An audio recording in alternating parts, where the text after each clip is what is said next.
Alright, hi. So, I want to try a new series out with you guys. I want to try something we haven't really done on the channel before. So, as you know, we've done book reviews and we've done, book discussions either through streamcasts or what have you. But I want to do like a really good chapter-by-chapter breakdown. And for this, I've picked the book Aftermath. Actually, I'm going to pick the entire Aftermath trilogy. I've been meaning to do this for a while. I just haven't gotten around to it, and darn it, I'm going to start it now. So the goal of this is to go through the Aftermath trilogy, all three books, chapter by chapter, and break down what we learn about the Star Wars universe through these books. Right now, there's very little material, comparatively, that takes place between Return of the Jedi and The Force Awakens, and what we have is either stuff that's centered right around the movies and kind of tells us more about movie characters we already know some things about, like, say the Poe comic, or we have stuff that's like this that just kind of vaguely hints at things that go on. What this is not going to be is a way to read the book without buying it. I try to respect authors and artists and whatnot. They put a lot of work into their thing, and this is not going to be me just reading the book to you so you can do that.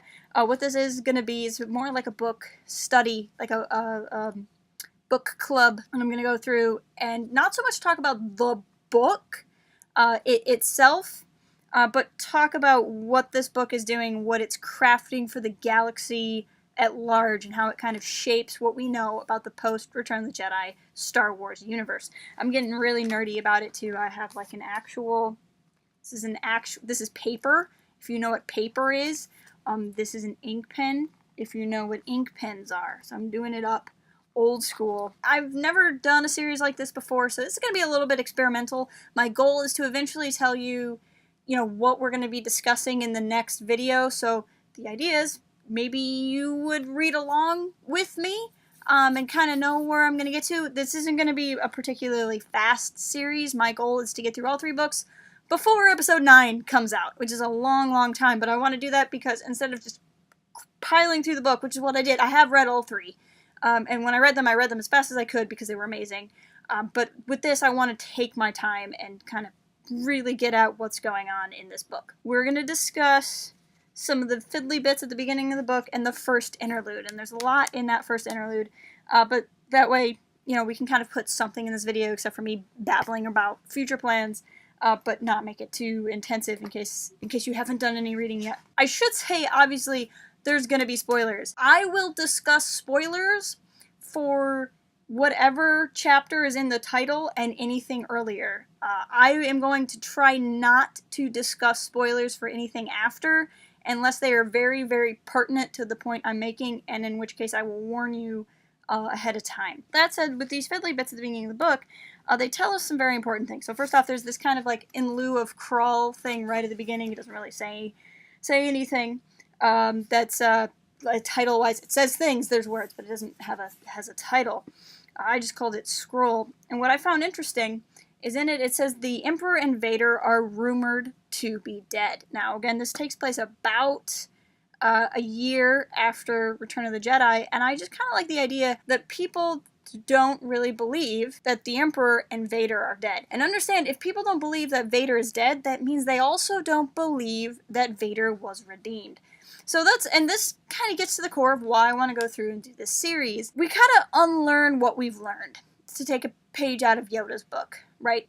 There's so many ways in which the post-Jedi expanded universe is what we already knew in all of these the post-Jedi books are lower because this is chronological. But there's so much in all of this that we kind of take for granted.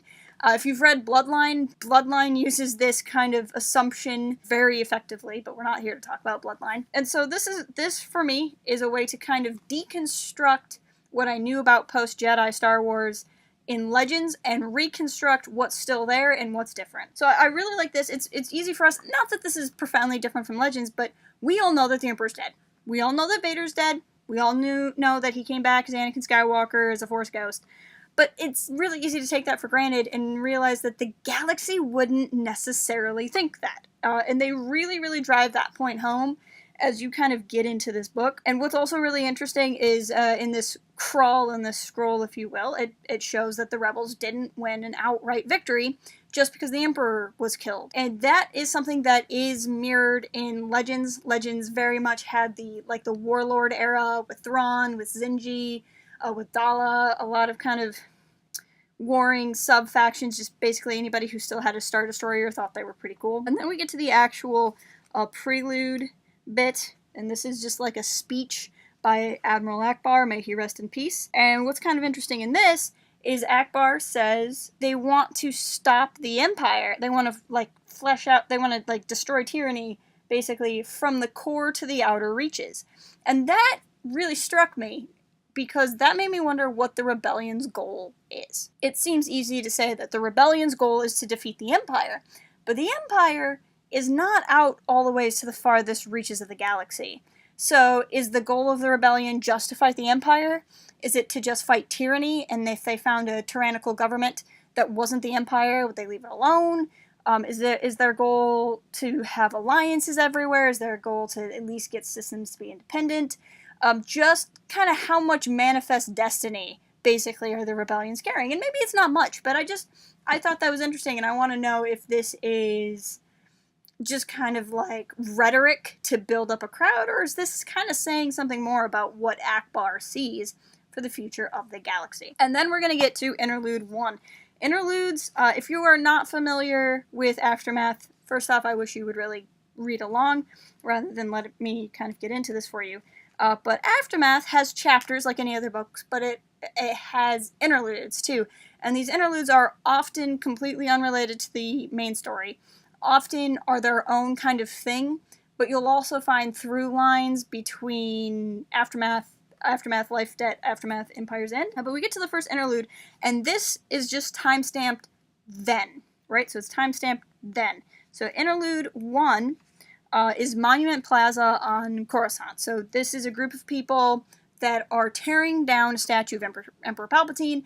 We see a statue get torn down in the end of Return of the Jedi. I'm not sure if it's supposed to be the same statue or not. I don't know that it particularly matters other than from an Easter egg standpoint. It's just kind of giving you an idea of what's going on.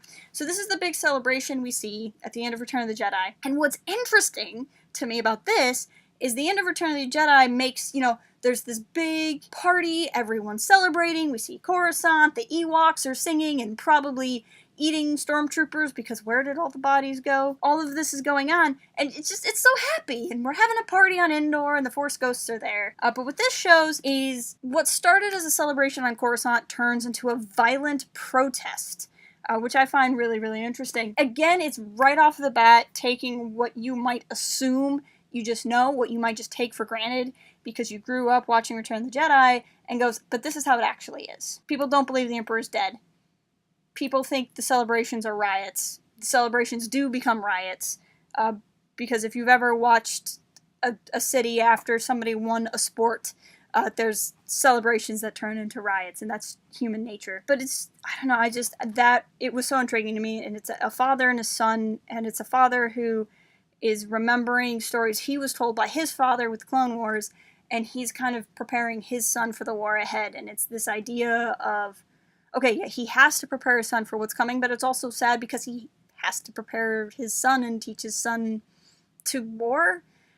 There's just a lot of emotion in a couple of pages here, and that's more often than not how the interludes go. The interludes are usually just 5 pages, and they're more intense than 50. And the novel, which isn't a slam on the novel at all, it's very intentional, I think, that it's done that way, and I particularly like it. And that just kind of takes us to part 1, and we're going to pick up with chapter 1, so I'm hopefully going to do this on Mondays going forward. We'll see. Considering I already spent like 10 minutes just getting this summed up and talking about an interlude, I'm going to try to keep these a manageable length, which means I'm only anticipating talking to you about maybe chapter 1 and 2 next week. But I hope you find this interesting. Like I said, it might be a little sloppy at first as I kind of find my way in how I want to do this. But please leave a comment, discuss it here. Go to forums.port-haven.com where we actually have a thread where we're talking about these novels, and I'll link to that below. We'd love to talk to you there and just have some more in-depth conversations about the books or any Star Wars book in general.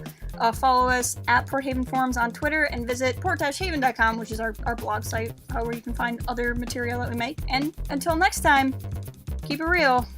and fly casual.